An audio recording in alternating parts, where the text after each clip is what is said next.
அனைத்து நண்பர்களுக்கும் பிறைசூடன் சார்பாக அன்பான வணக்கங்கள். இந்த வீடியோ பிடித்திருந்தால் லைக் பண்ணுங்கள், ஷேர் பண்ணுங்கள், கமெண்ட் பண்ணுங்கள், மறக்காமல் சப்ஸ்கிரைப் பண்ணுங்கள். வாங்க வீடியோ பார்ப்போம். கெட்டவன் கெட்டிடில் கிட்டிடும் ராஜயோகம். கெட்ட இடத்தில் குரு மிஞ்சுமா மிதுனம். அதை பற்றி தான் பார்க்க போகிறோம். எப்போதுமே உபயராசிக்கு 7ஆம் இடம் என்பது மராகம் மற்றும் பாதகஸ்தானமான வருகிறது. அந்த வகையில் குரு பகவான் 7ஆம் இடமான தனுசு ராசிக்கு அதிபதியாக வருகிறார். மிதுன ராசிக்கு குரு பயிற்சி பலன்கள் எவ்வாறு அமையும் என்பது குறித்து நாம் பார்க்க போவது. குரு பயிற்சியானது ஆண்டுக்கு ஒரு முறை நடக்கும். அந்த வகையில் இந்த ஆண்டு குருவானவர் மேசராசியிலிருந்து ரிஷபராசிக்கு இடப்பெயர்ச்சி அடைகிறார். இந்த இடப்பெயர்ச்சியால் கிருத்திகை நட்சத்திரம் 1ஆம் பாதத்திலிருந்து 2ஆம் பாதத்திற்கு செல்ல இருக்கிறார். இந்த இடப்பெயர்ச்சி வருகிற ஏப்ரல் 30ஆம் தேதி நடக்குது.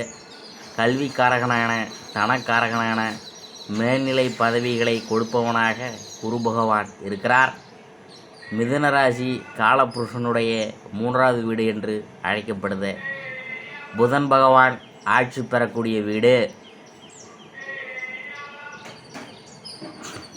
எப்போதுமே உபய ராசிகளுக்கு 7ஆம் இடம் என்பது மராகம் மற்றும் பாதகஸ்தானமாக வருது. அந்த வகையில் குரு பகவான் 7ஆம் இடமான தனுசு ராசிக்கு அதிபதியாக வருகிறார். மராகம் என்றவுடன் எல்லோரும் ஆளை கொன்று விடுவார்கள் என்று நினைப்பாங்க.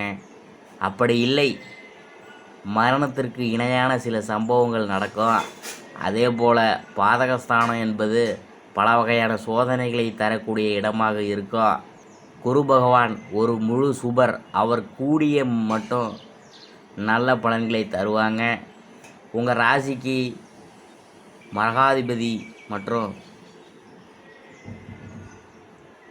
பாதாதிபதியின் குரு பகவான் நல்ல இடத்திற்கு வந்தால் தான் தவறு.